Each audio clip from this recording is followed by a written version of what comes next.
Welcome to the Simply Incredible podcast. I am Sportscast. Simply Incredible Sportscast. This is what, our third or fourth one? I think it's our fourth. Yeah. We're here with Rick Shabani. I got the East Coast. He's got the left coast. Exactly. Thanks for having me, Coach, and good to be back. Obviously, we had a week off, but Yeah. That was due to some stomach issues. I would like to apologize. Oh, it happens. Yeah, Glad you're better. Too much health food. Or lack thereof. Yeah. So what did you do the past 2 weeks? Well, good question. Last weekend I was in Vegas with a friend. My friend Jim, he's leaving the country next week, and he's going to grad school in Germany, and he had never been to Vegas. So I'm like, "Yep, we're going to Vegas." So yeah, we had a great time over there, and my invitation got lost. Something like that, yeah. I got back on Sunday afternoon, and yeah, in the past week, obviously a lot of things going on in the world of sports, and NFL preseason starting, fall camp for college football starting, baseball's in the home stretch, heading up to October, so plenty of things happening right now. One other thing's in the home stretch. Aussie rules football. There's in the home stretch. Yep.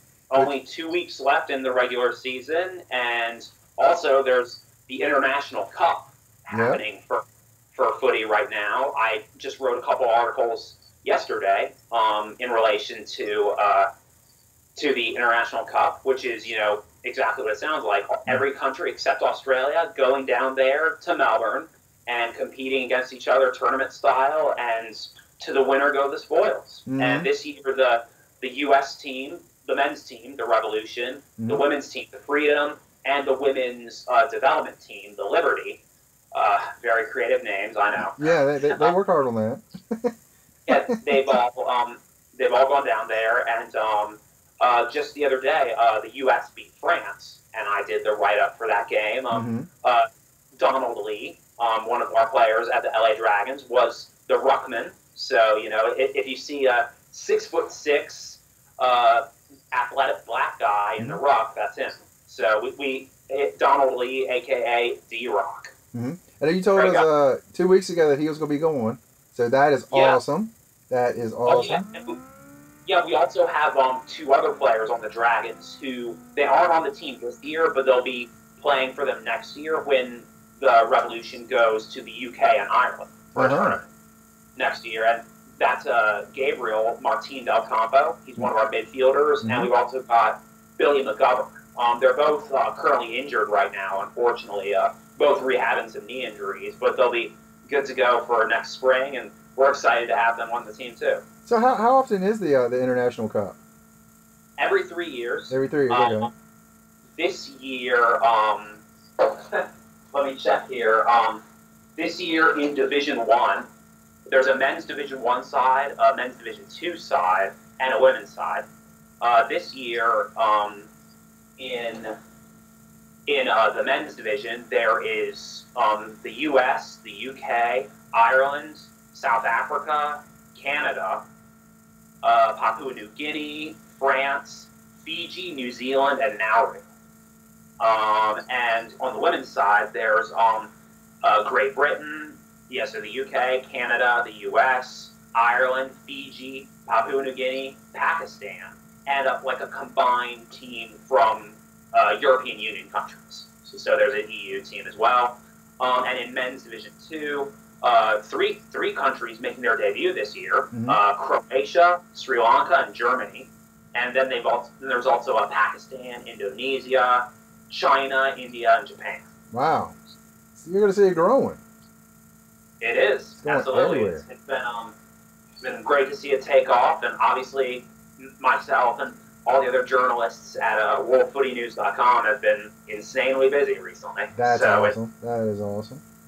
Right now, the main teams to beat, the U.S. is currently in 4th place, and they're going to play Ireland next. But basically, the three guys at the top are always Ireland, Papua New Guinea, and New Zealand. So those three are always the teams to beat, and this year it's been as competitive as ever.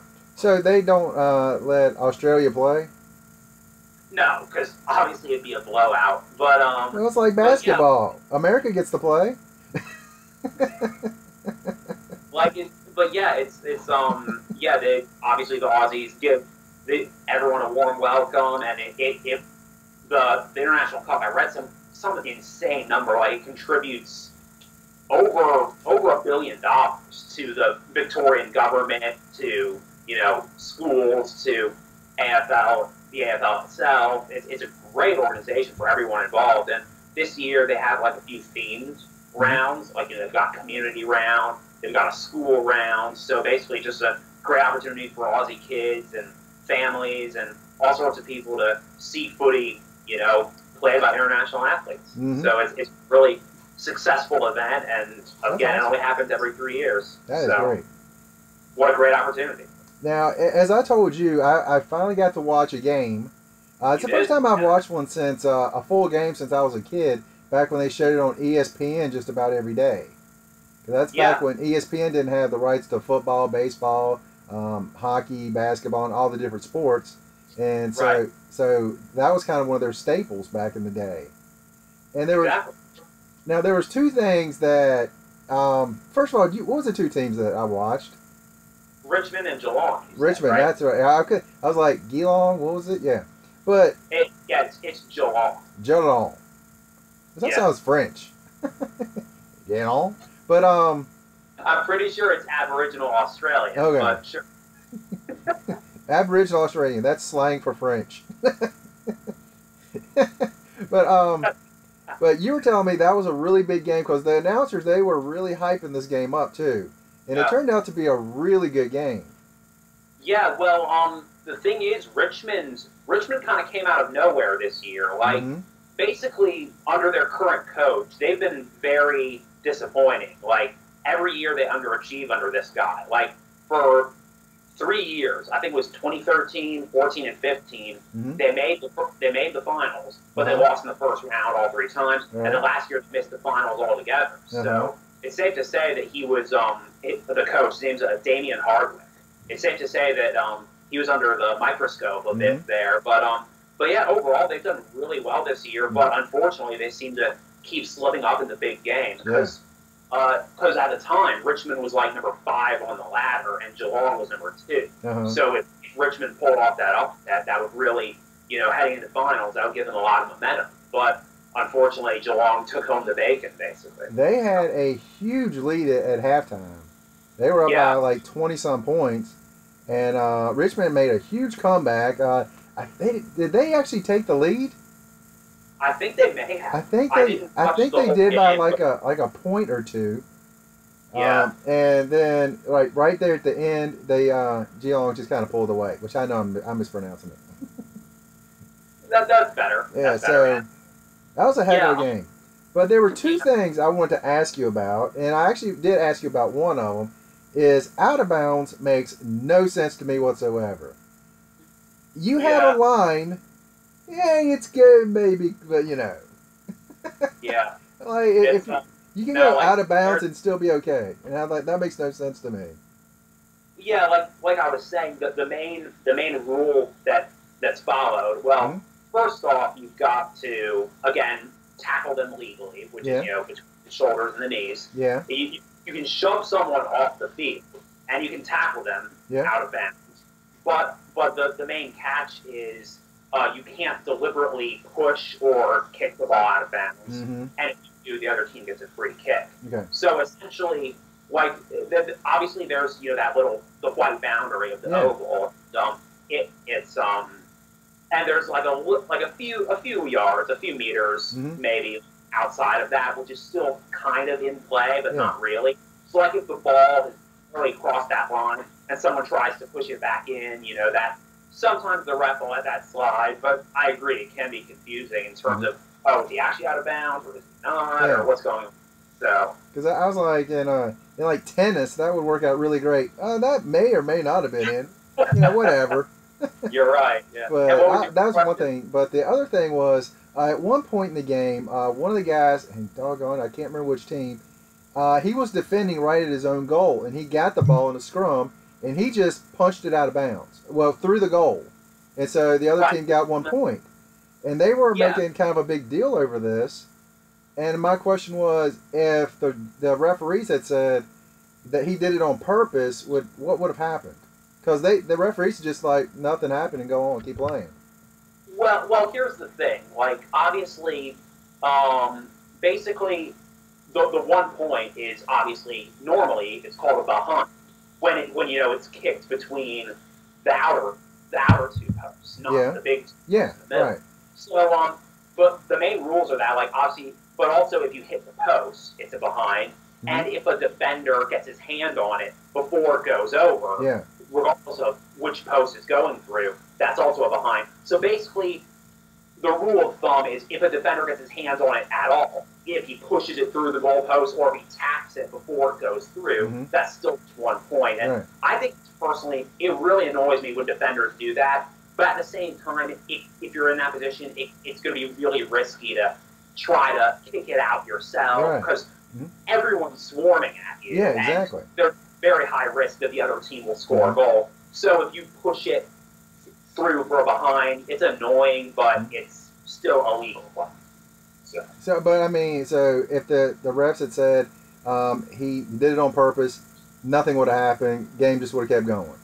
Right. Yeah. I mean, it's kind of a dumb thing to do, in my opinion. But again, if you're in that position and you can't get the ball cleared out of that area, just do whatever you can. Yeah. It was I remember now. It was I'm gonna say it again and mess it up again. Guillaume. I'm not even close. But it was his. But later in the game, I was like, this 1 point's going to make a big deal. Yeah. But I guess lucky for them, it didn't.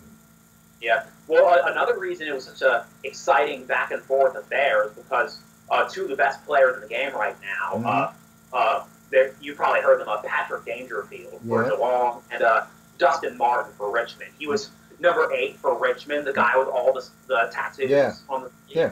Yeah, they're 2 of the best players in the competition right now, and they're both basically neck and neck for the Brownlow medal, which is basically the MVP in AFL, and that's given at the end of the year. So they've both been in contention all year, but everyone's thinking that Martin might run away with it because Dangerfield was suspended for a rough tackle a couple of weeks ago. Was he the guy? Was he the guy announcing also with him at halftime?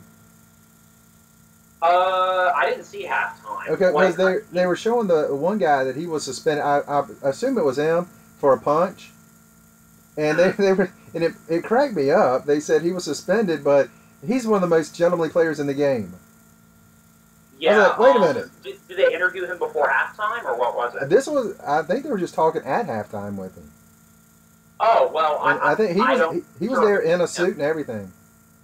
Okay, well that I doubt that was him, but yeah, it's definitely like there've been like there's been a lot of scrutiny about like suspensions and fines this year because a lot of that is really inconsistent. Because as you might know already, the AFL is not like soccer and it's not like rugby, so there's no carding system and there's no sending. Yeah. Basically, if you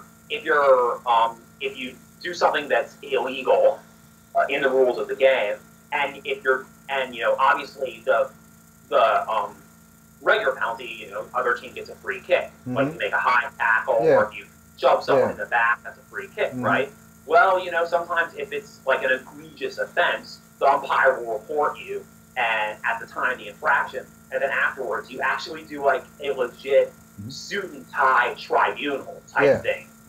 It's called the MRP, the Match Review Panel, and they basically review incidents saying like, okay, was there malicious intent?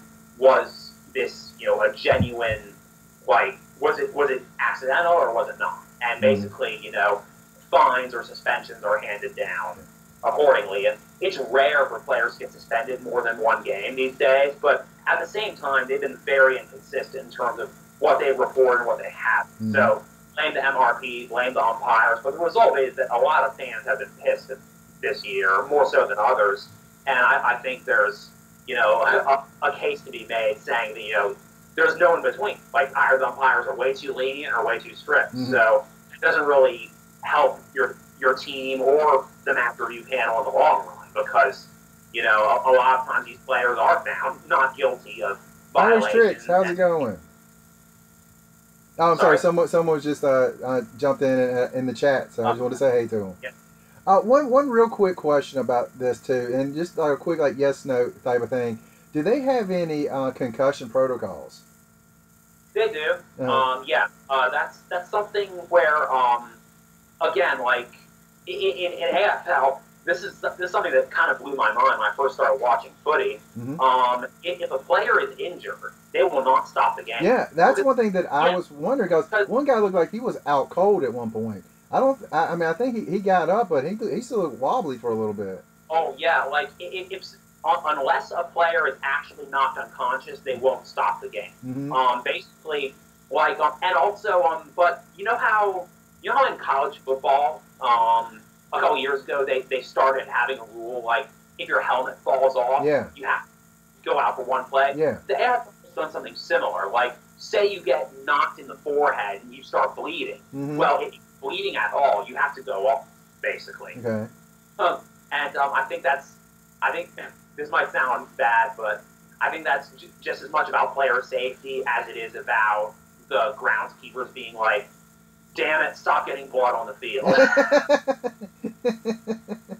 So yeah, there's definitely there's definitely ulterior motives as far as that goes. But no, that is a smart rule, and there is a concussion protocol. But for the most part, even if you do have a concussion, like you're probably not going to be out for more than 2 weeks. Yeah. But obviously that's contingent on whether whether you're training well during the week. Yeah. I mean, but like I said, it was just one guy. Go ahead. No, you go ahead. I was going to say, it was just the one guy in particular. He almost looked like he got caught with a knee or a thigh to the head. And I was like, I mean, he was down for, a good 30, 40 seconds, maybe longer than that. I mean, he really wasn't moving. And I was like, why are they not stopping the game for this guy? Yeah. Well, there was a controversial call a couple weeks ago. I think it was North Melbourne versus Collingwood. Mm-hmm. And the Collingwood player, he like basically bear hugged the North Melbourne guy and kind of threw him into the ground. Uh-huh. And like he was basically trying to throw him onto his shoulder. Right. But what actually happened was like his shoulder and his head hit simultaneously. Yeah. So again, like you were saying about that other guy, he wasn't concussed, but he was dazed for about a good minute or so. Mm-hmm. And the Collingwood player got suspended 1 game for that. But if you look at the replay, like he wasn't trying to take the guy's head off. He was just shoving him to the ground legally. So that was extremely controversial, and a lot of people were really upset about it. Yeah. So there we go. And even for what it's worth, even both coaches said, "Yeah, that was a clean hit. Mm-hmm. Why did you report it?" Yeah. So, yeah. All right. Let's go to a different sport really quick. Just for a quick second, golf. Oh, yeah. We're going a completely different direction. Golf, really quick.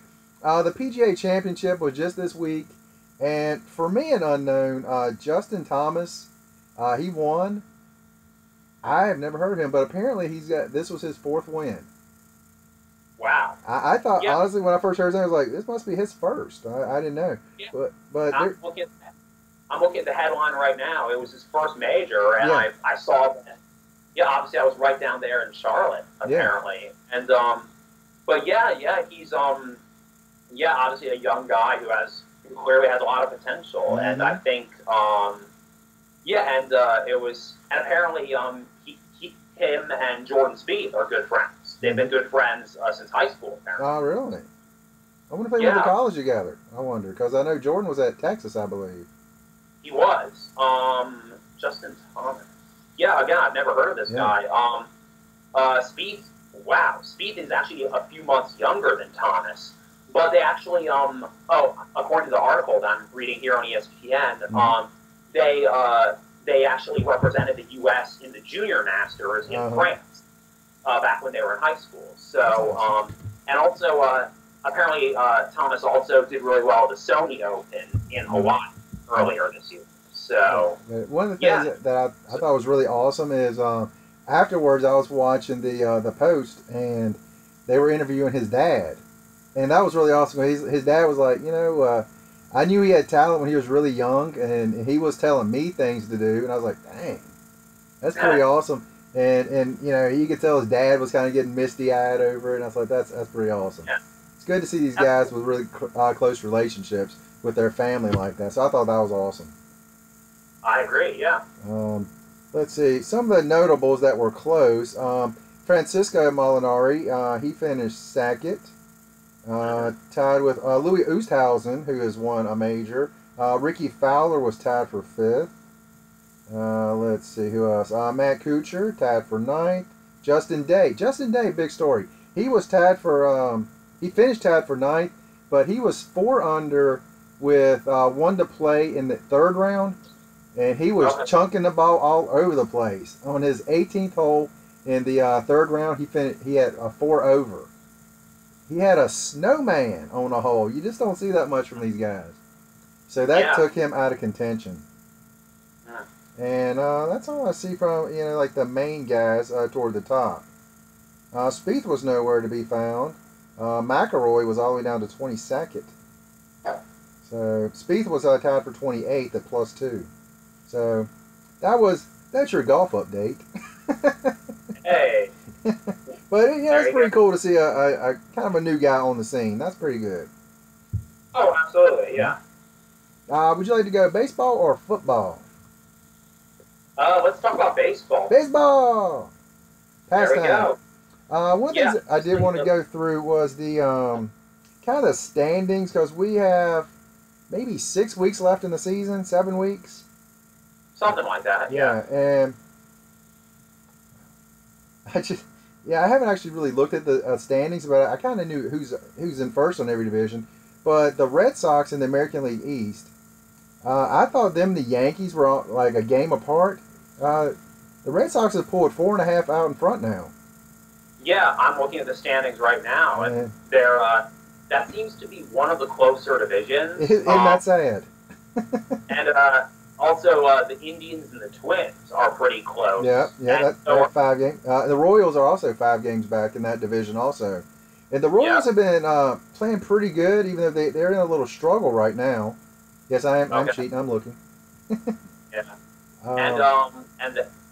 Basically right now, it looks like the only clear-cut division winners are, you know, the Astros and the American. Obviously, you have the Nationals, the Cubs. Oh, well, actually, the Cubs are still neck and neck with the Cardinals. Yeah, the Cubs and Brewers and Cardinals, they're all kind of under a blanket right now. The Pirates have an outside shot, only 4.5 back in that division.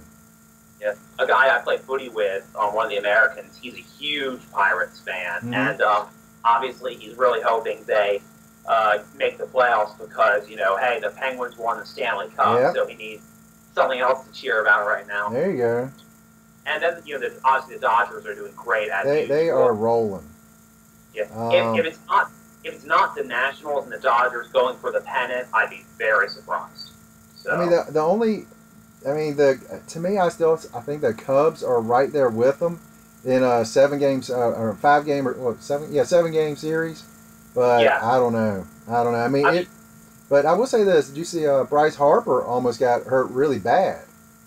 Yeah, like. That was really weird to me. Like I said, I was in Vegas this past weekend, and I was watching SportsCenter late at night. They kept replaying it, and I was like, man, knee injuries don't happen that frequently in baseball. Yeah.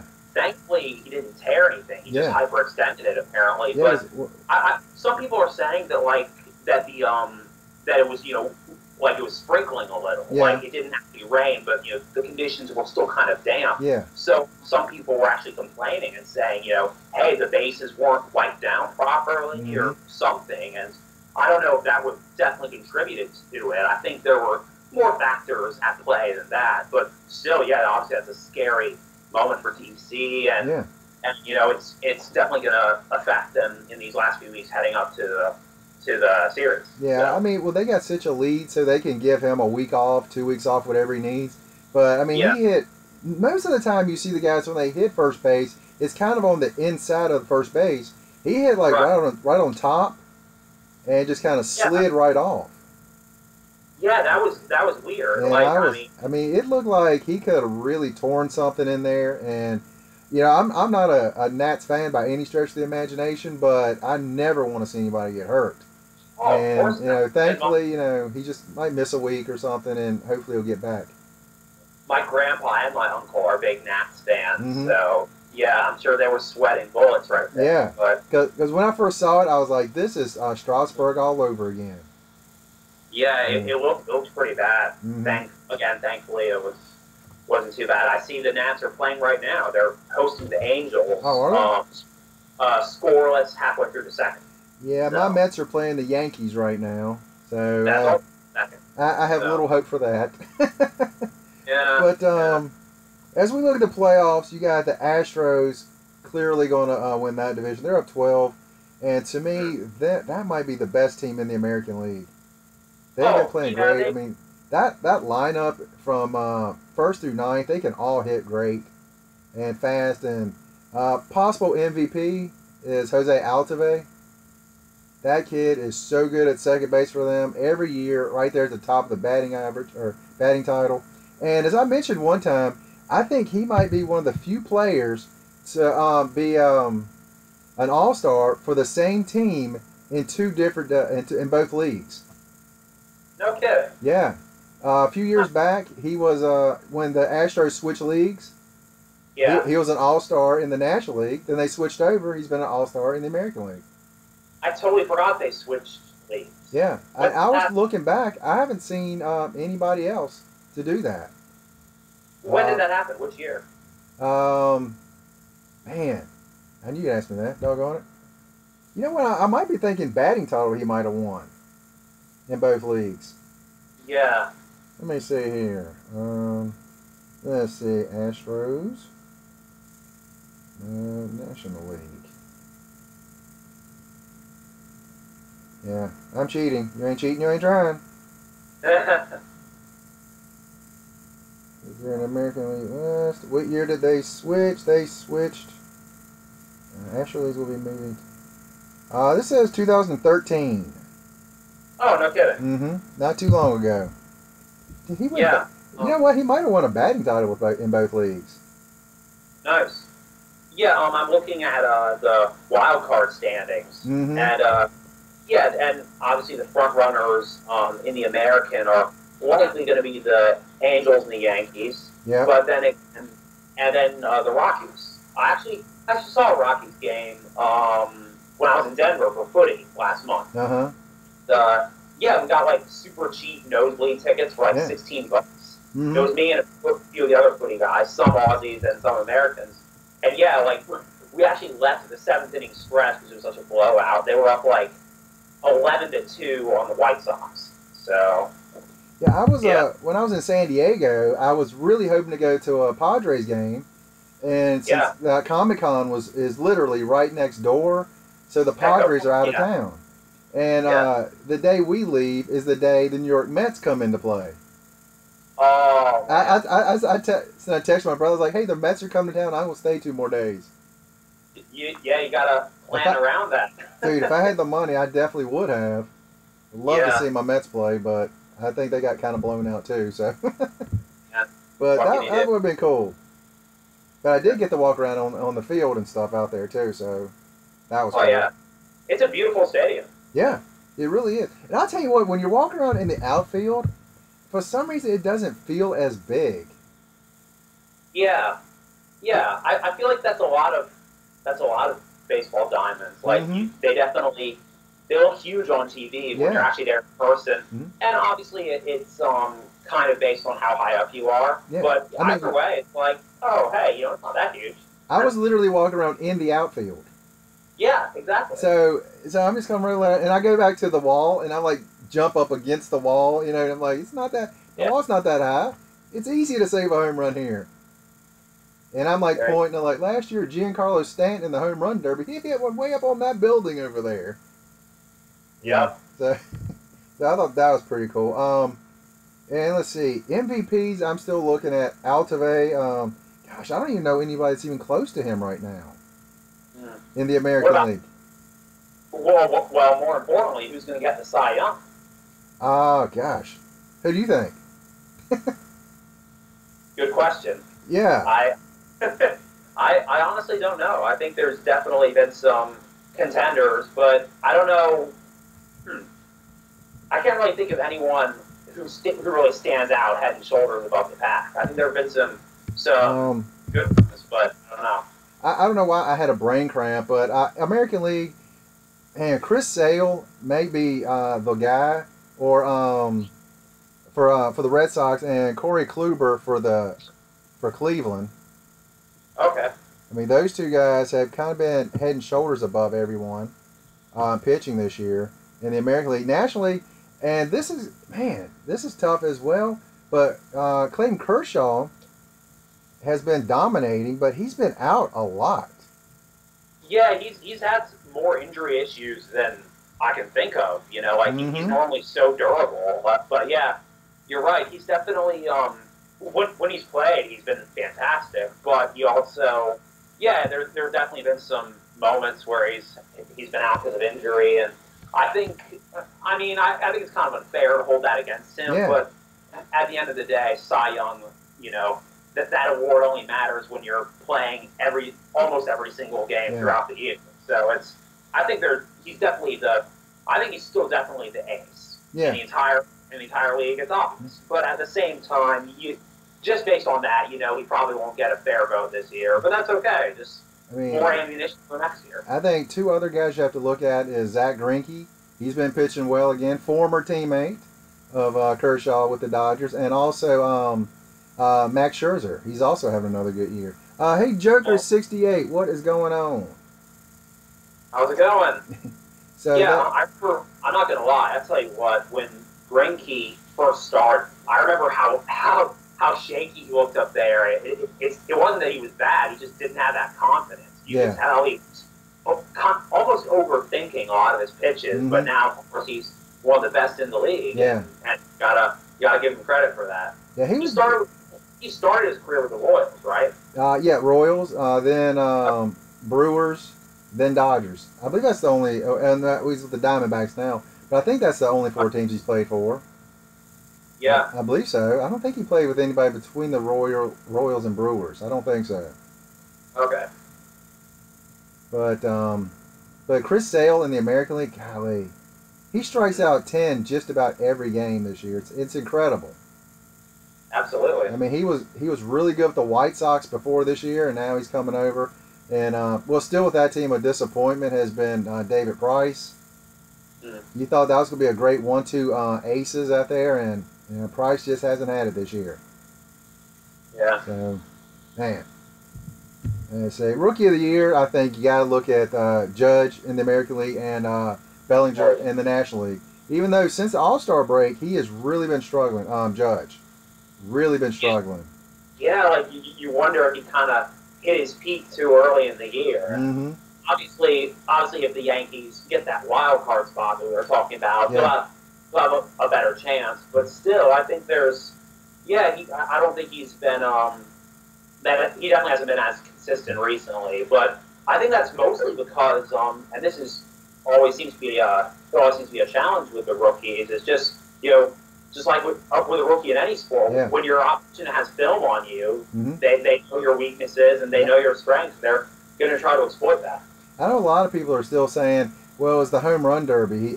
He used too much energy in the home run derby. And I just cannot buy that. I just cannot. I mean, it might be a legit thing, but for me...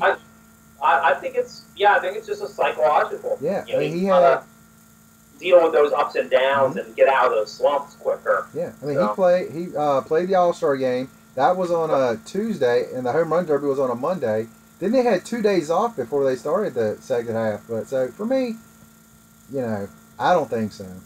But he'll be back. Well, he'll be back. Look at Giancarlo Stanton. He has been tearing the cover off the ball. He now has 43 home runs and just destroying it by far and away the best player in the National League the second half. So he might be on the way to an MVP. Kind of tough for him to be MVP on a team that bad, but you never know. No, it happens. Mm-hmm. It happens.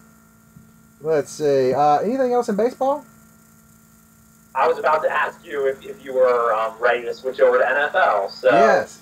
Time for some NFL. Preseason has started well, to me the preseason don't start until this coming week, when it's really the second week you get starters playing for at least maybe a half of the game, maybe at the most.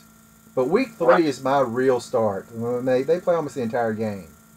Right, yeah. I think it's it's really not that big of a deal. Like, obviously, preseason competition, it's about weeding out the quality depth players versus the untested rookies or whatever it is. You obviously got to figure out who's going to be a starter, who's going to be a backup, who's going to be a practice squad.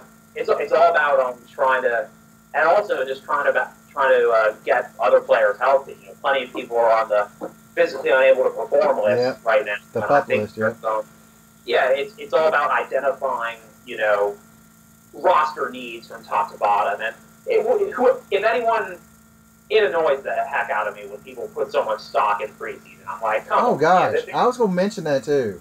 Yeah, it's like, come on, I've got friends, they're Redskin fans. I got friends that are Cowboys fans. The Cowboys won the Hall of Fame game, and they were like, we're going to the Super Bowl. They lost the next preseason game. Yeah, we suck. We're getting a draft pick. Hey, the Jaguars beat the Patriots in a preseason game. So, yeah, it means nothing. Oh, there you go. That's right. I mean, how many teams go 0-4 in preseason and then still make the playoffs? Come on. It's definitely, but on to, other major league highlights. Obviously, there's been plenty of controversy about Ezekiel Elliott and his suspension. First off, regardless of what he did or didn't do, whether it was, the breaking the guy's nose in the club or beating his girlfriend or whatever, frankly, I don't think he did it. There's, as far as the domestic violence goes, I don't think Ezekiel Elliott is a good person. Let me just make that clear. I don't think he's a good person. Coming from a Redskin fan. But from what I can tell here, he wasn't guilty of the domestic violence charge that. And if you know anything about that case, this is an ex-girlfriend of his at Ohio State who's been dragging this out for over a year, basically. And I've seen, the photos of bruises or whatever, but also, there's so many different things that have been happening with this, and basically a lot of people close to the situation are basically just saying, hey, she's kind of a psycho who just wants to bleed and dry of money. And obviously there will be people who will say that's unfair, but again, from everything I can say, looking at it objectively, he didn't do it. Now, at the same time, has he done other questionable things since he entered the league? Absolutely. Yeah. But I think a 6-game suspension is way too harsh. I think, it should be a 3-game suspension. I think it should be half that.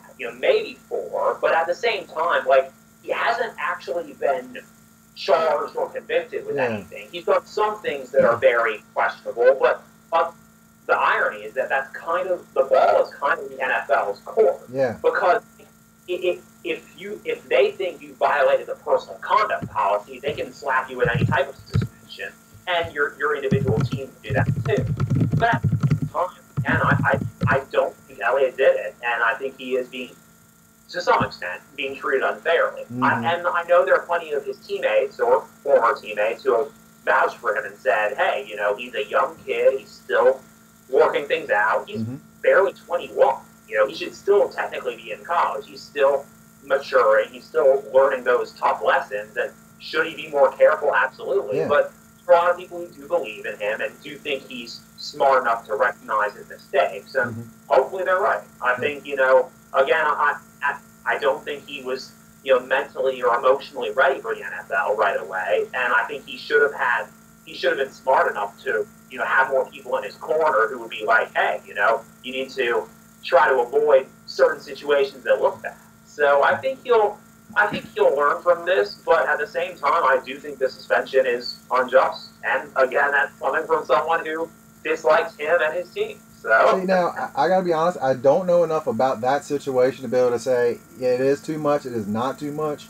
But I will say this: I do like the fact that the NFL is taking domestic abuse seriously. And I like the fact that they're actually airing making errors on the side of caution. Giving them a little too much, and be willing to say, you know what, let's pull that back a little bit. Now, I don't like that Roger Goodell, he's got all the power. Well, after the Ray Rice fiasco, I think they were forced to make a serious change because I don't think anyone agreed that the suspension they gave him, for example, was enough, and there was so much outcry, there was so much backlash, and then even outside of the NFL, you've got stuff like the sexual assault scandal in Baylor. You've got all sorts of there was an issue up in Minnesota, University of Minnesota, not the Vikings. Last year that a bunch of players were accused and some were suspended, some of them weren't. They had to fight the university. Yeah, I mean where players were saying we're not even going to play. Right. Yeah, it was such a messy situation, and in light of that, there's the NFL and the NCAA have kind of been forced to go in the opposite direction. But unfortunately, just like in any type of situation, some people get kicked off the team for the wrong reason. Like you heard about Lucky Whitehead with the Cowboys. He got cut, and then he was like, "Hey, that wasn't me." Yeah. But it was too late, and now he's with the Jets, which is bad enough. Yeah. And he broke his foot the other day. That's like a double punishment for him. Yeah, just start calling him Unlucky Whitehead. Oh gosh. But it's really crazy just thinking about obviously whether you're the NFL, whether you're anybody, you generally wanna do the right thing in that situation, but at the same time it's a minefield. So many people get wrongfully accused of all sorts of crazy stuff, and it's just really unfortunate to see some people have a potential second chance ruined. And and once you kick a guy off the team, you kind of can't really bring him back on. Yeah. So I wish that there was a way for them to let everything play out and then suspend somebody.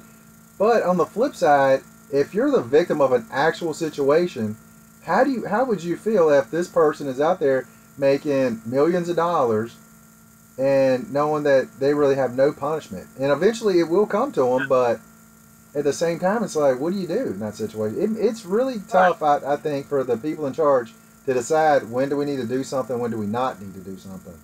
And I really wonder if, with Elliott, I wonder if it's more of the totality of what he's been doing, trying to almost saying, dude, wake up. Yeah, I think there's definitely a case to be made for that. I mean, heck, the NFL was harsh on Johnny Manziel. They have every right to be harsh on Ezekiel Elliott too. But at the same time, again, every situation just needs to be judged on its own merit. Yeah. I mean, there are plenty of repeat offenders in the NFL. There are plenty of repeat offenders in other professional sports. But it should be the incident in question should be isolated, basically. Saying, oh, does this warrant a suspension in and of itself, or is it part of the whole? And like you're saying with Elliott, I think that's how they're treating it for the most part. And to be fair, some people at the Cowboys organization are pretty concerned about him. They think he's not exactly he's not keeping his nose clean. He's not doing. He skipped a few off-season workouts. Yeah, I mean like Dax Prescott, he's there for everything. He's like the model citizen.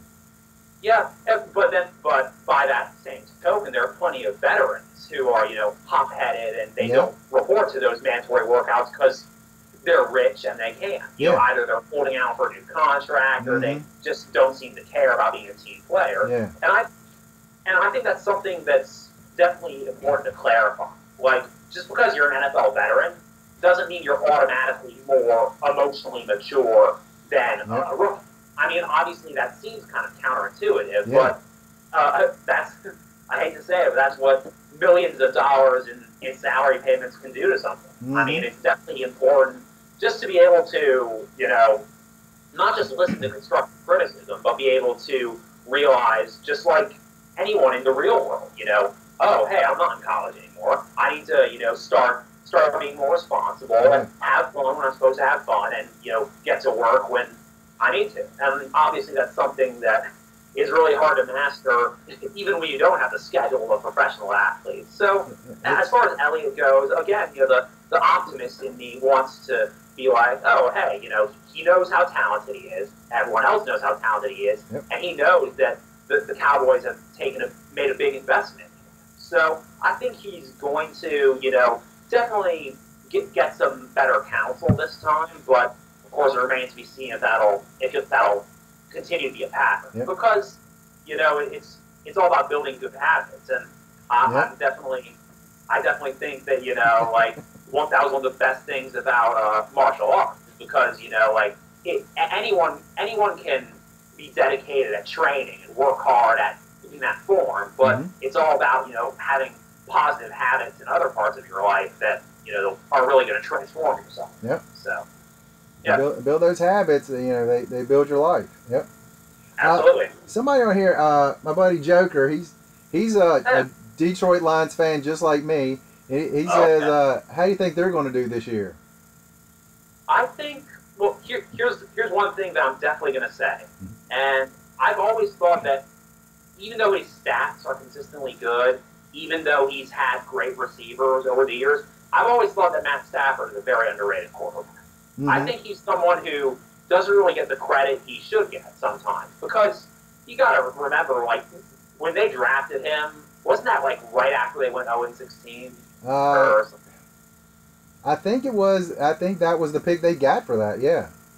Exactly. Because I know Megatron was the year before, I believe.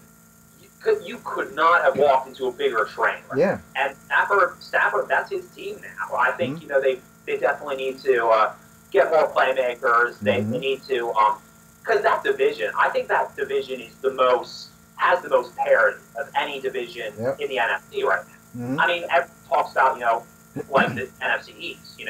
Eagles, Cowboys, Giants, Redskins. Always someone different wins that division every year, basically. But I think as good as the Packers have been, there's always some difference. There's always one upset in that division every year. The Vikings, obviously they lost Peterson, but they've still got a good core. They've got a pretty good defense, and the Lions, I think they have a chance to take that next step forward. And considering that the Packers have been pretty disappointing in the postseason recently, I think now could be a big time for Detroit to make their move. Yeah, what do you think? See, me being a huge Lions fan, I see one glaring hole in their team is running back, because their offensive line is just not getting holes open for them. If they get that offensive line, I think that is the biggest thing for any team. If you've got a really good offensive line, then you can do things. I'm looking up to see who you guys drafted this year. Oh gosh, defensive safety or something maybe.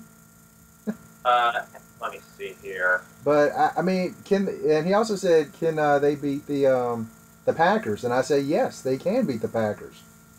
Yeah. I mean, Aaron Rodgers, you do not need to relax against my Lions. Right. And let me see here. Okay, yeah. The draft. Okay. Yeah. You guys got a couple of those defenders from Florida. Yeah. In the first round. Yeah. Which I thought was funny. We got two guys from Florida. Come on. Yeah. And nice.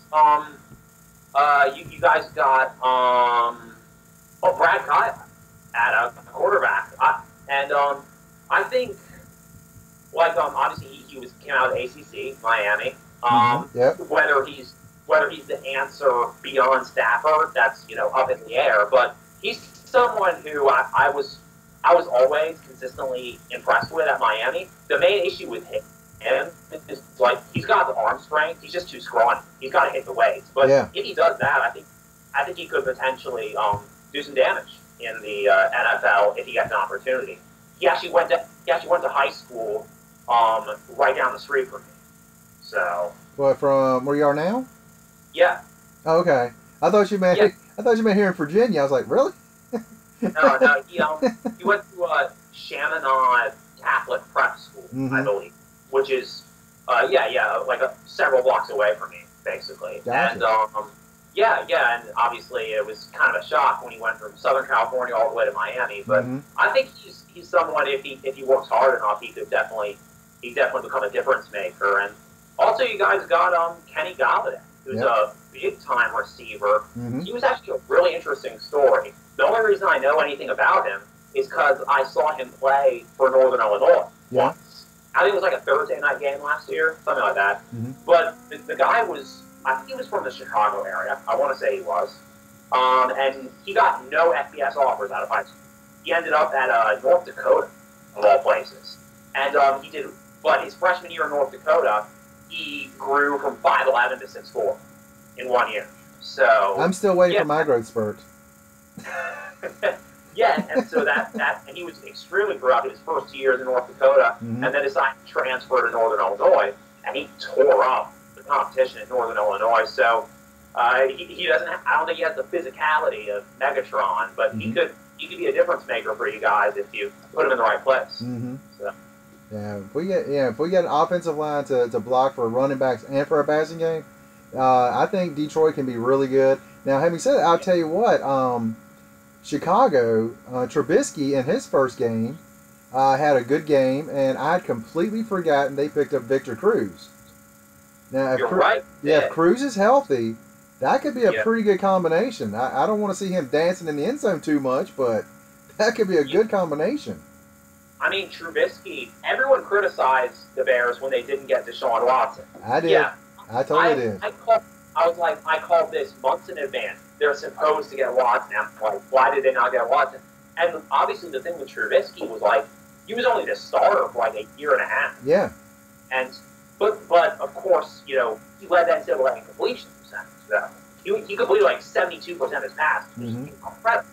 So I think he's if he continues to improve, I think he's definitely got a chance. Yeah. But obviously you gotta be on the lookout for hitting that slump because last year Carson Wentz, remember how good he looked in the first month and then he completely tanked. So I think there's if he gets the supporting cast around him to play well, they've already got a good running back. Yep. They got Jordan Howard, he was phenomenal, and I think they could surprise some people this year. I mean, are they going to make the playoffs? I highly doubt it. I highly doubt it too. They could leapfrog the Vikings if the ball bounces their way. They also picked up Glennon from Tampa Bay. They did, didn't they? So, because everybody thought, well, you got your quarterback now, and then they immediately jumped up a spot to pick up Trubisky, which I thought was very interesting when they did that.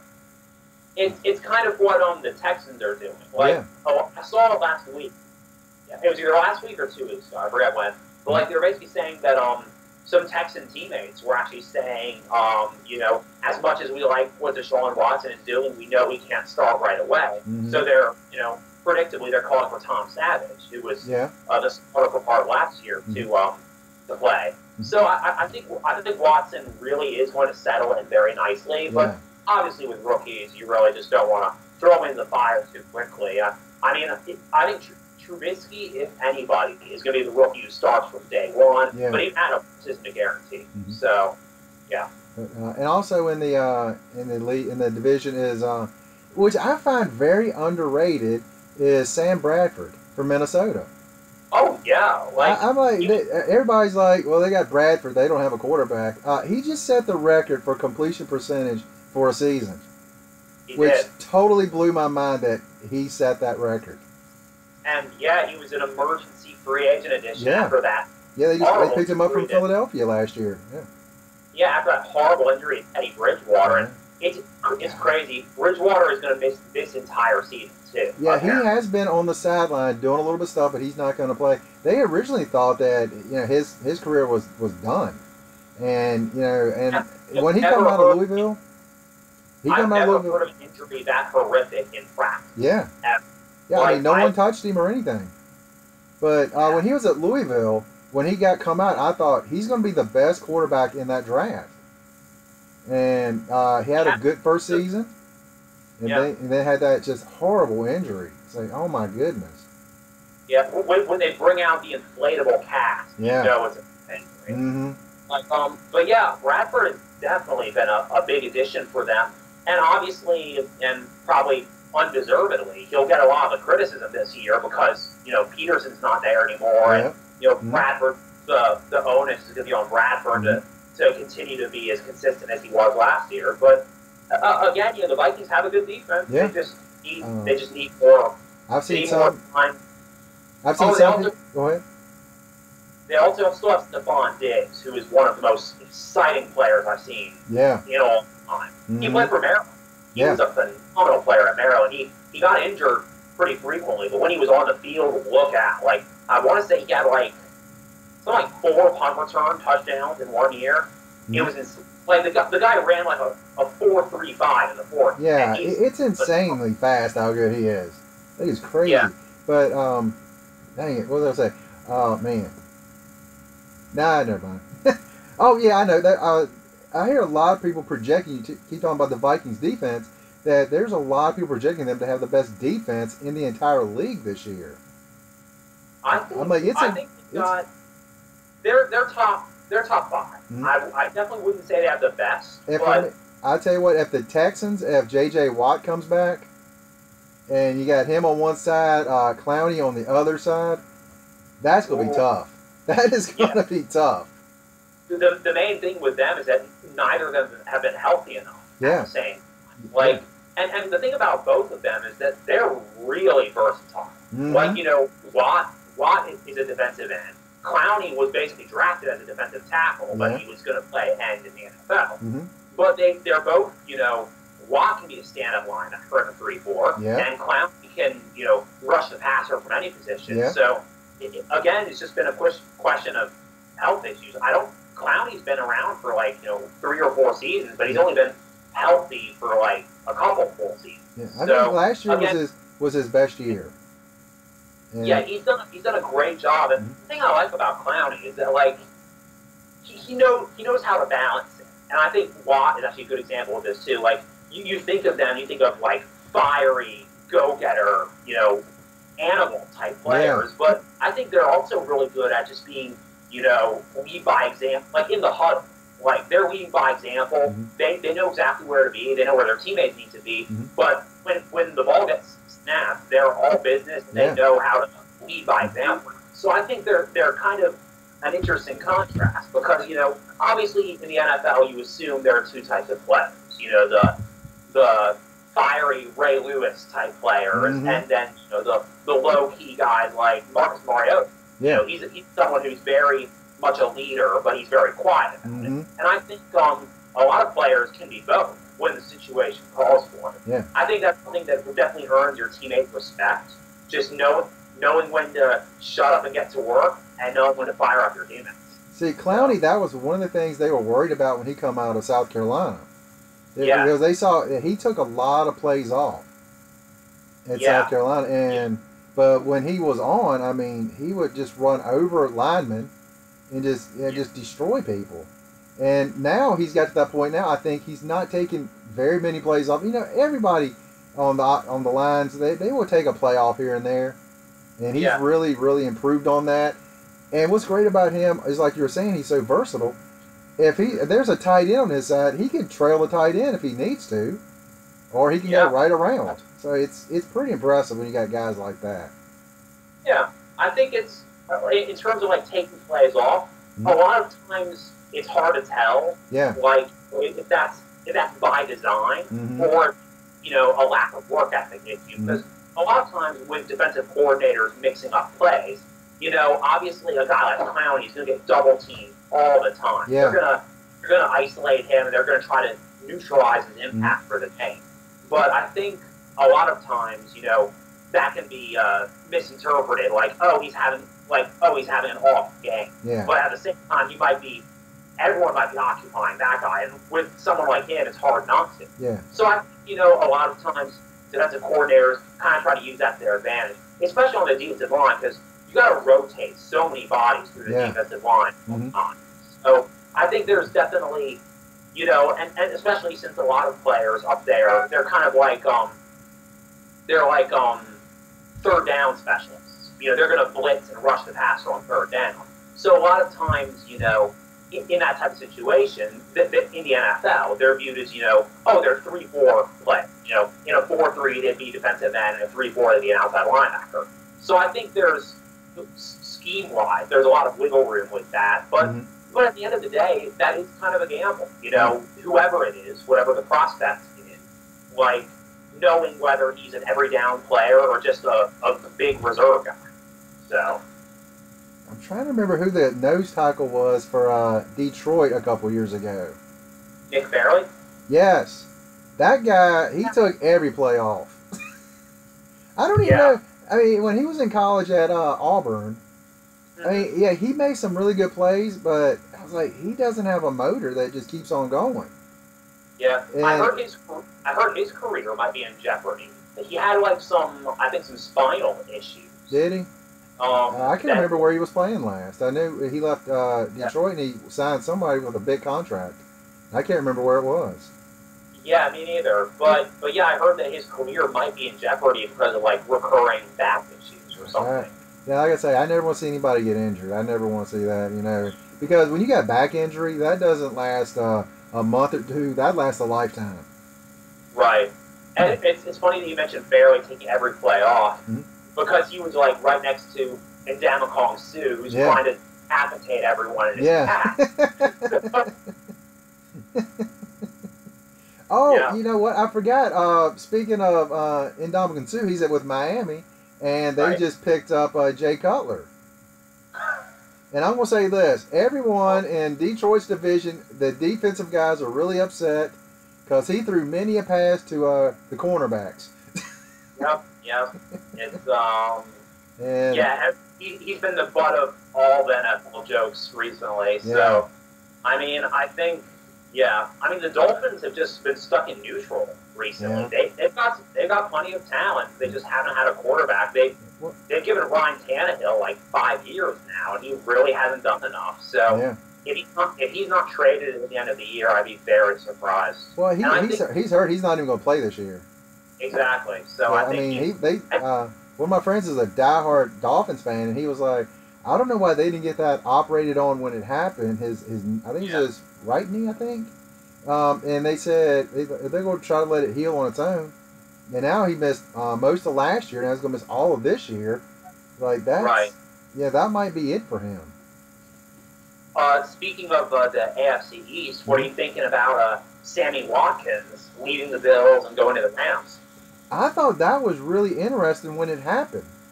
Because I'm just like, wait, we're first game of the fall and first preseason game, excuse me, and all of a sudden we're trading somebody. I just thought that was really interesting timing on that. I wonder if there was something going on behind the scenes that we don't know about, or what was going on there. Possibly. I mean, I think, frankly, the Jared Goff and the Rams need all the help they can get. Yeah. So I think it's going to work out just fine. But the Los Angeles Rams. I saw they interviewed him after the game, the preseason game, the other day, and he had literally just joined the team, so he wasn't even playing in the game. Yeah. But yeah, they interviewed him in the booth, and I think he'll fit in reasonably well. So, but of course, you never really know until the season actually starts. I mean, he's a phenomenal talent. Yeah, I was like, if he wants to come to Detroit, we'll gladly take him. Yeah. I was watching him in Clemson, and I was like, gosh, there's nothing, my Cavaliers, we couldn't do anything with him. So, I mean, we couldn't do anything with most people, but but I mean, just watching him game after game, it's like, man, this guy's good. He is so talented. Oh yeah, he's someone that he's not even the biggest guy, but he's just so productive and he's so fast. Like regardless of who the quarterback is, he's gonna bring that ball down. He's gonna make you look silly. So and then I was watching. Gosh, this is hard to say. The Los Angeles Chargers. Right. I was watching them preseason, and it's funny at the bottom of the screen. They just put their initials. Detroit put DET, but they put Chargers. It was LAC.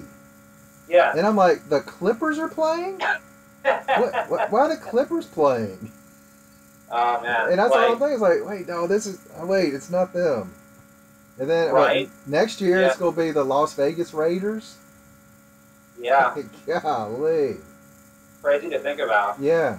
It's like, man. I mean, I think there's Yeah, I think the Raiders are going to do great this year. Yeah. I mean, there's always a risk with them. I mean, last year was such a long time coming, and but they've got one of the better defenses in the league too. Yeah. I think, or at least they have the potential to do it. Like a lot of people think, like, oh, it's Khalil Mack and nobody else, but I think they've got a better supporting cast this year. And some people thought that Derek Carr was the only reason they got to the playoffs last year, but hey, that's now they're on top. They just got to get used to being hunted instead of a hunter, because obviously the Broncos were unusually bad last year. Chargers have kind of been middle of the pack, and the Chiefs were good, but not that good.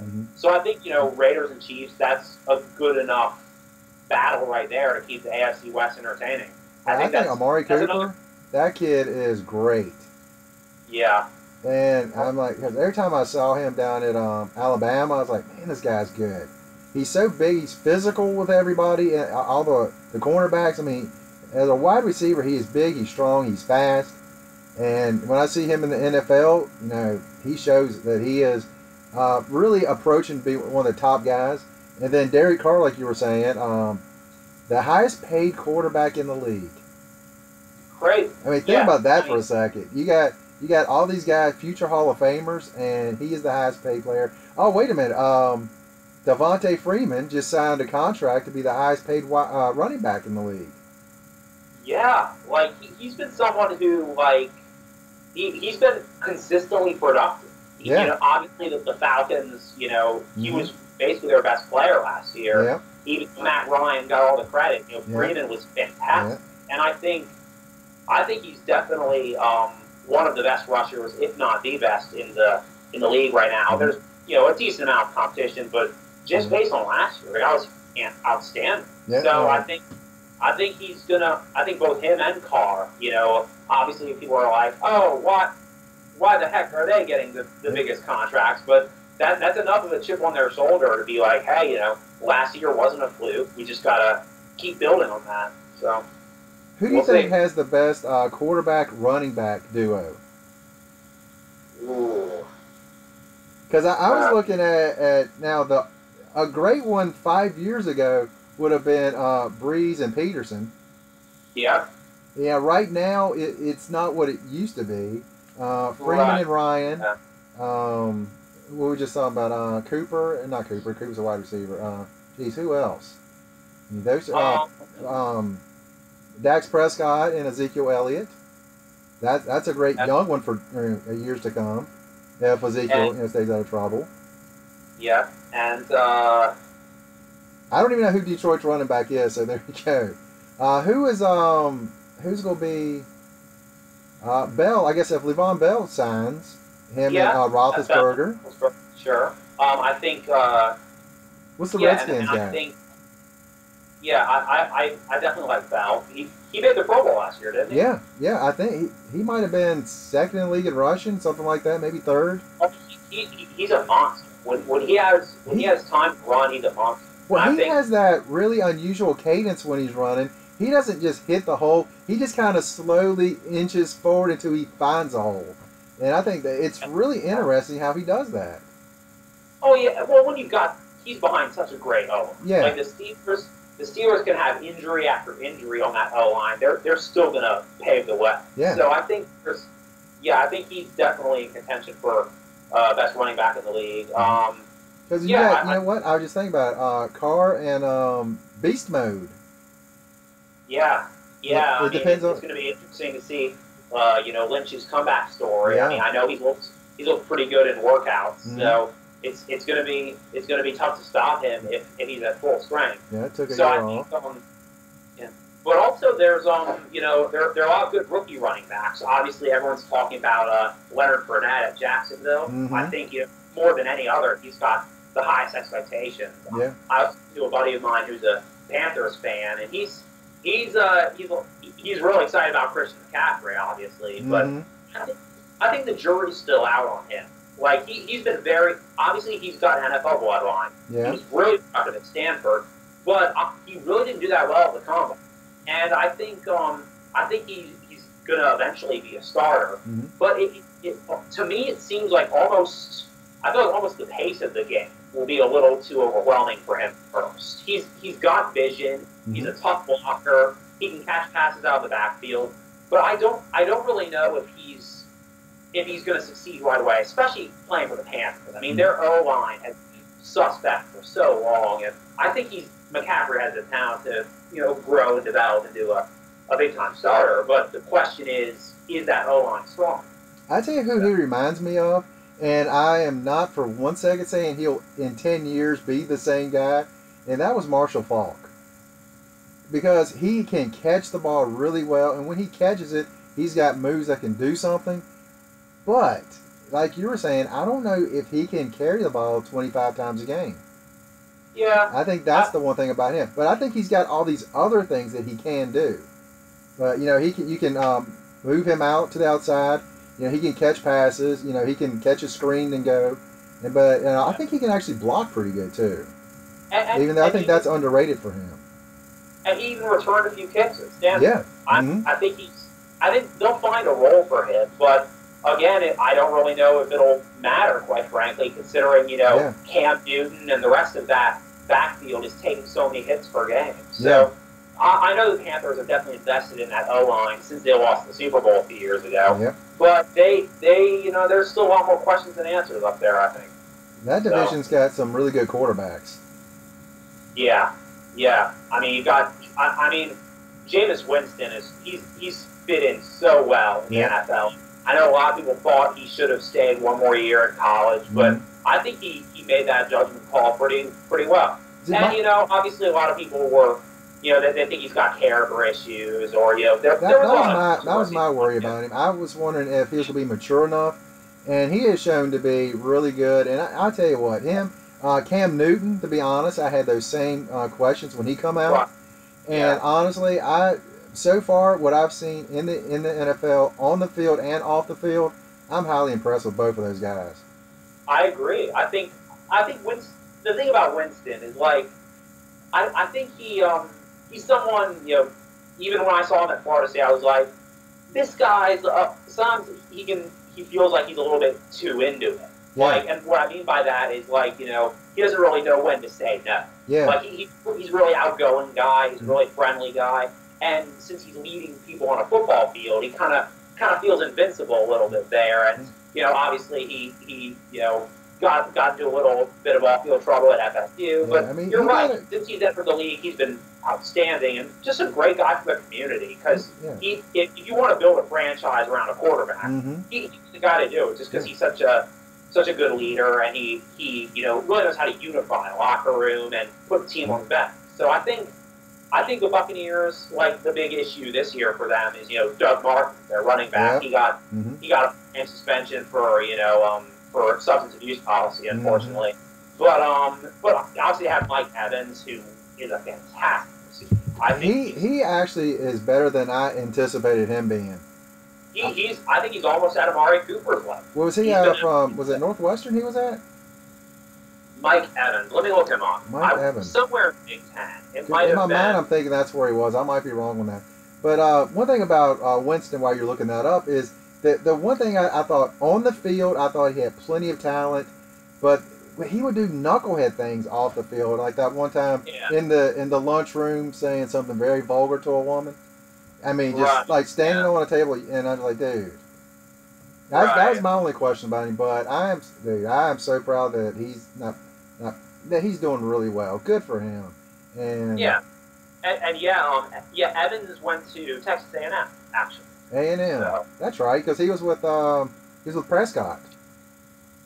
No, Prescott was at Mississippi State. No, he was with Manziel. Yeah, Manziel. That's who he was with, Johnny Manziel. Yeah. Yeah. Although Evans was a couple years behind Manziel, but they didn't play on the same team 1 year. They 1 or 2 years, but Manziel. I didn't mean like drafted the same time. No. No, they weren't. Yeah. I think Evans was a year behind. Yeah. But and the Bucs just gave Evans a new contract. Mm-hmm. So I think he's another guy. With Winston and Evans, that's a great combo. And if Martin's on his game when he comes back, I don't know if they'll threaten the Falcons, but they were very close last year. The Bucs got the wild card, and they I think they'll have a chance to get some more upwards momentum. How many I tell you what, like, how many quarterback MVPs do they have in that division? 3? I don't know. Because we got Breeze. I know Breeze has at least one. Ryan just won last year, and Newton won year before last. I mean, that's pretty that's impressive quarterback. And again, Winston, to me, he looks like the future at quarterback. So yeah, I mean that's an impressive division for quarterbacks. No doubt.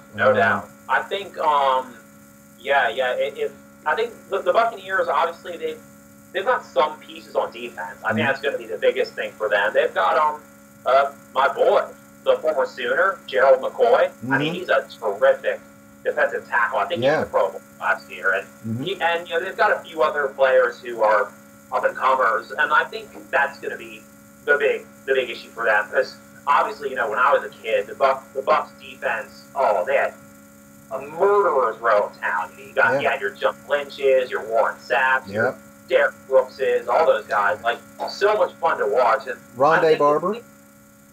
Yep. And I think the Bucs might be closer than you think to like building a really, really solid defense. Yeah. Like, their offense looks pretty set for now, but as long as they can, get some more playmakers on defense, I think they'll definitely be a dark horse in the NFC.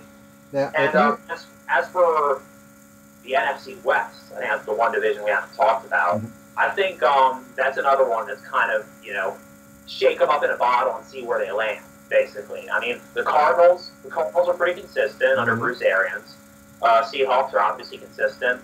49ers, God knows what'll happen with the 49ers. But yeah, overall, I think that'll be another interesting division. Right now it's the Seahawks and the Cardinals. That's it. Yeah.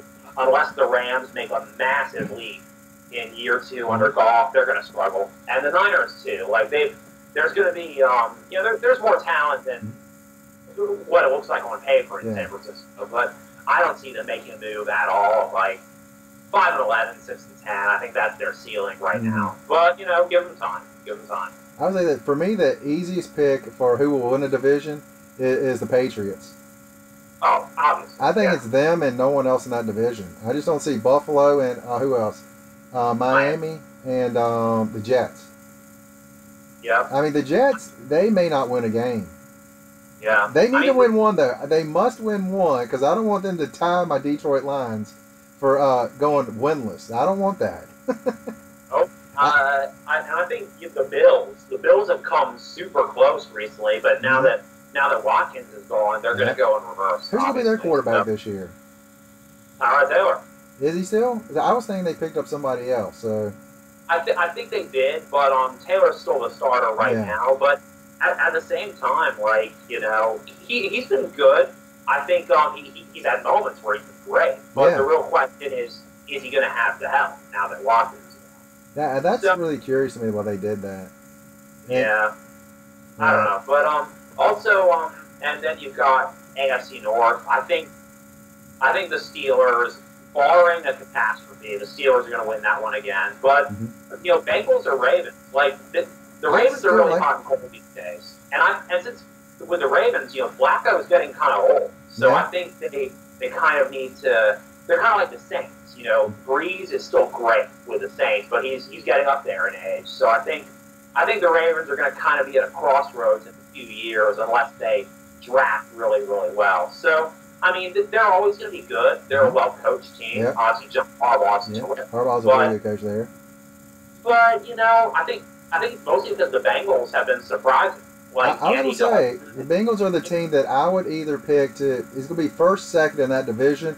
I would not be surprised if they took that division. I mean, Dalton to Green, A.J. Green is just phenomenal. I think in terms of actual raw athleticism, I think A.J. Green is up there with Odell Beckham. I really do. The guy is fantastic. He will not drop the ball. And I think, I think the Bengals, I feel like they're always that good but not great. But as long as Green and Dalton are there, I think they've got a real shot. Who's their running back? Because Cedric Pierman is like their kick returner from Virginia, and I thought he might be their running back, but I don't think he is. I was thinking they still had the guy from North Carolina. Yeah. And I can't think of who it was. Oh yeah, they've got Giovanni Bernard. Yeah, Bernard. That's the guy I was thinking of. And of course they also got Joe Mixon from my Sooners. Yeah. In the draft. So well, he was he the guy that was kind of questionable to pick, or was somebody else? Yeah, like he was kind of a risk like Jameis Winston was, you know, like Mixon, you know, he was suspended for the whole year for punching that woman.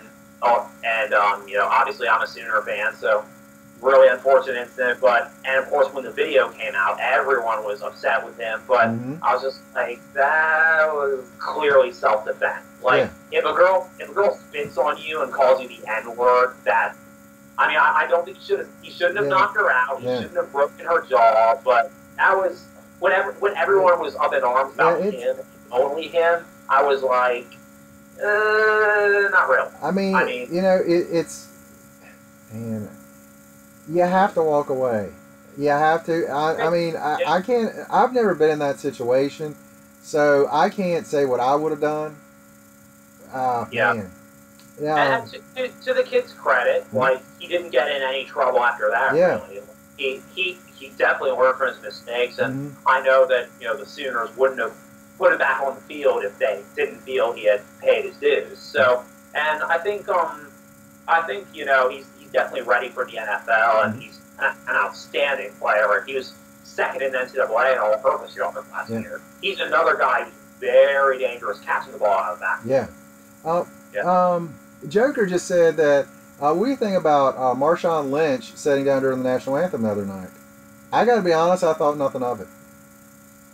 Here's the thing. Like, for the record, I am beyond sick of the whole Kaepernick fiasco. Like, oh, he's not getting signed because of this or that. Like, here's the thing. I saw his stats from last year. He shouldn't be playing. Right, exactly. That's the issue, not them. Yeah. Like, I think, here's the thing. I don't care what you do during the anthem. Yeah. Like, some people would say, oh, it's disrespectful. Some people would even say if you don't have your hand over your heart, it's disrespectful. Or if you don't remove your hat, it's disrespectful. But let's be real here. And I have good friends who are in the military, and they agree with me on this. Like, people serve so you can do either one. Yeah. You can stand, you can sit, you can do whatever you want, because that's what America's about. That's what freedom is about. I understand why people get upset with it, and I don't think it's necessarily about sitting down than it is for the reason he's doing. Yeah. Like, obviously, you know, Kaepernick, he's like supporting Black Lives Matter and, you know, other controversial movements. I think that's the major issue, and also kind of because they view him as, you know, as a hypocrite. Like, oh, when he was a starter and when he was actually playing. I've been hearing that since this past week, and I'm like, that's ridiculous. And of course, the irony that he was adopted and raised by a white family. Yeah. So. Yeah. But I mean, as far as Lynch goes, the reason I didn't have a problem with it is because he was like, I was just sitting there. I mean, it had nothing to do with anything. I've been doing it for many times. You know, sometimes I'm standing up, sometimes I'm sitting down. It's not. I'm not trying to be disrespectful or anything. I'm just, you know, doing my thing. And one thing I find very funny as well, I'm sure you've been to games, haven't you? Yeah. How many times have you looked in the crowd seeing a bunch of people sitting down? Funny. Yeah. Yeah. And many of these same people are the ones complaining about it. And man, like, dude, it is what it is. Yeah. Absolutely. One thing I do want to mention, because my brother just messaged me this, a kind of sport. For me, I've loved this for decades. That's wrestling. I know a lot of people like it's just fake garbage. It's scripted. Agreed, it is. But you know, these men and women are very talented at what they do. People go, they don't ever touch each other. Yeah, they do. They take these huge bumps. You watch this stuff. These people are athletes. But the man, the myth, the legend himself, Nature Boy Ric Flair, is in the hospital. They say he's in critical condition. I heard about that, yeah. I don't know exactly what happened to get him in the hospital to begin with, but they're saying that, my brother just now said, his kidneys have shut down, and he's on dialysis right now, trying to, do the job of his kidneys. Which, I was on dialysis for 22 years, so I know what that's like. But they said that it's not looking real great right now. So my thoughts are with for Rick and his family. His daughter Charlotte. She's a wrestler now, one of the best at it in the women's division now. So definitely thinking about them right now. Mick Jagger Swagger, what's going on? But I just want to mention that because, again, I'm a huge wrestling fan. I know most people just look down on it like it's nothing, but, I love it. I do. So. Yeah. Yeah, it's something where, like, and honestly, so many people, because, the internet, so many people just like it ironically. They're just like, oh, if I want to get drunk with friends, we'll just put on WWE. Because it's just like, come on, you have to, like, even if you don't like it necessarily, or like it on purpose, I guess, it's so ludicrously entertaining that, it's like, it's why people watch, most reality TV. It's like, oh, we know it's garbage, or we don't really like it, but we're just doing it to be entertained. So, so it's definitely, I think that's kind of the ironic appeal of it. In the same way, that someone would watch a so bad it's good kind of movie. Oh, Sharknado. I love my Sharknado movies. I love them. You give me those sci-fi movies, I am all about them. Except for Trailer Park Shark. That was absolutely awful. Yeah. For me, it's just, just give me an over-the-top Nicolas Cage performance, and I'm okay. Let me ask you this, because I talked to the guys about this one time. If, one day when, not if, but when, you become big director, and I'm in your movies, because we've already talked about that, would you ever, like, do one of those movies? Just throw it in the middle of stuff. Oh, God. Like, here's the thing. When when it starts with, here's the thing, it's not going the direction I was looking for. Oh, gosh. Like, for what it's worth, what I'm going to say is, like, those are things that are very hard to erase. Yeah. Like, some people, and I've met people like that in this industry, like, some people are totally okay with working on trashy reality shows and getting extremely well paid for it. Some people are, fine with doing completely different things, and obviously it's a very individual choice. But, like, it's one of those things, it's kind of like a tattoo. Like an IMDb credit. It's irreversible. That's all I'm going to say. It's on there, it ain't coming off. But I was kind of joking. If I was someone like The Rock, whatever he touches, whatever, and I was like, if I were him, I'm on top of the world, I would throw one of those shark movies right in there and have that on my credits. Because every one of those Sharknado movies, I'm like, which wrestler is in this one? Chris Jericho, who else is in it? Kurt Angle, Olympic hero, was in one. Gosh, I can't remember who else was on it. But my buddy, Mr. Jagger Swagger said, who is your favorite wrestler?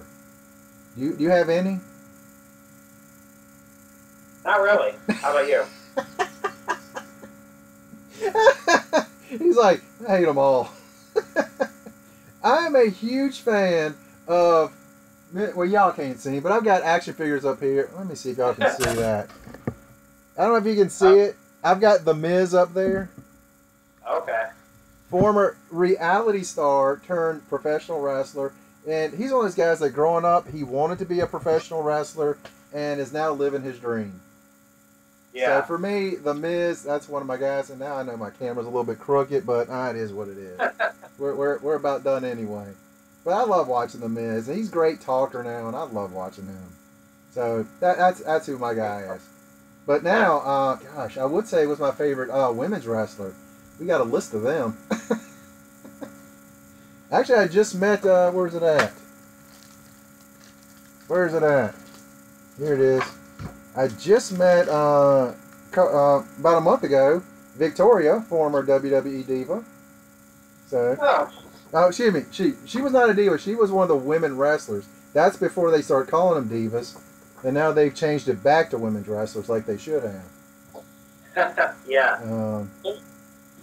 Paige and Bailey, I like them. Paige, even though she's not wrestling WWE right now, but there's a few more of my ladies I like. What's her name? Sasha Banks. Love me some Sasha Banks. Love me some Sasha Banks. Oh, and Miss Bliss. I love me some Miss Bliss. 5 Feet of Fury, as they call her. Yeah, you took a nap during this section, didn't you? Oh, I did? Where am I? He's like, did I hear something about wrestling? Let the nightmare end. Oh, God. But, no, that's great. Yeah. Do I watch much basketball? I do watch mostly college. I do like pro as well, but I'm mostly college basketball. What about you? That was like one of our first podcasts. Yeah. Was NCAA tournament one. Yeah.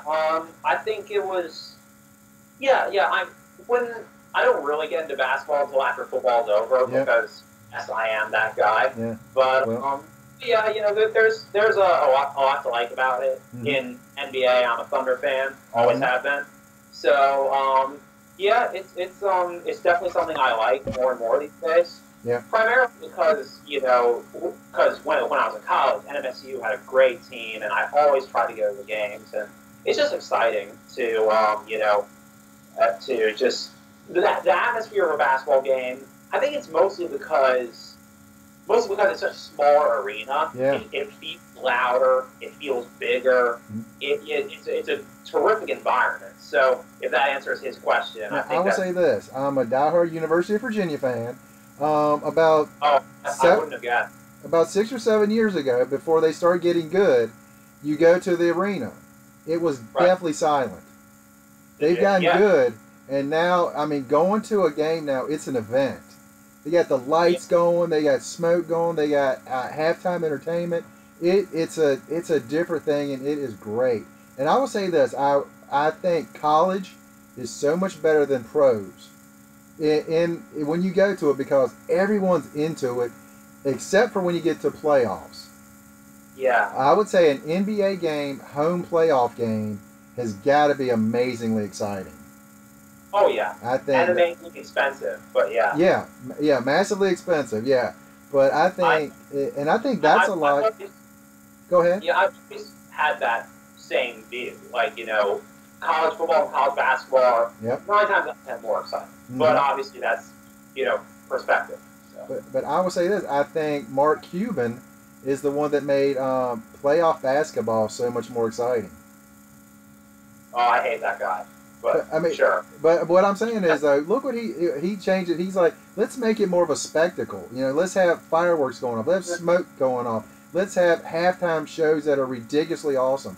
And I think, the lights going everywhere. I think he's one of those first guys that really said, let's make this an event, not just about a 60-minute basketball game or 48-minute basketball game. I think 12-minute quarters. Yeah. So I mean, I think that's a big thing right there. Agreed. So anything else? Because I can't think of anything else today. So we went much longer than we should have. We're over an hour and a half right now. Yeah. Hey, I'm sorry, I kept, because I know you wanted to leave earlier. But no big deal. I mean, we covered quite a bit, and hopefully all the viewers out there enjoyed it as usual. And next week we're hopefully going to be talking college football. I'm thinking either next week or the week after, one of those two, because I'm trying to wait till that. When's the first game started? First week of September? College? No. First college game is August 26th. Is it? And you know where they're playing it, right? No, who's playing first game? Rice versus Stanford in Sydney, Australia. Oh, are they really? I did not know that. Yeah, they're obviously they're not playing on a footy oval. They're playing in Sydney at one of the big rugby stadiums. Mm-hmm. So it's going to be. They did it last year too. I think it was Cal versus Hawaii last year, and this year it's Rice versus Stanford. I did not know that because I was thinking the first game was in Dallas.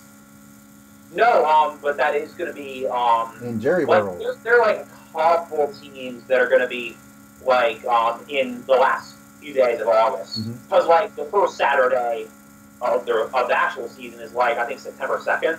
So there are going to be a few like very late August games, but yeah, obviously there's there's a game in Dallas, there's a game in Atlanta, I think there's a game in Orlando and in Houston too. So there's going to be a lot of exciting action coming our way soon.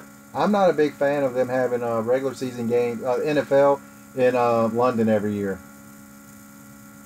I think it's I don't know. I think they need to branch out more. I'm glad they're doing one in Mexico City. See, that's fine because these guys don't have to travel all the way across the ocean because that's a big deal for them. Unless they can do it so they have a week off so they don't have to, it's really tough on those guys. But at the same time, they do have a really big audience. Like, they're always sold out every year. So I think... Well, I mean, last year they had, 4 or 5 games over there? Yeah, I think it was either 3 or 4. Yeah. But obviously, Mexico City is a great place to have it. Yeah. Who knows? Maybe in, 3 years they'll have one in Japan. Yeah. There you go. But it's cool to see it grow. And obviously, it's going to be interesting to see if it's equally profitable in different countries. Yeah. So, yeah. Well, I guess that's it. For me. Thanks again for having me. And thanks. And next week, approximately the same time, give or take a few minutes. Yeah. And and obviously plenty of stuff to talk about, and we'll look forward to seeing everyone then. That's right. And you guys have an incredible day. You too.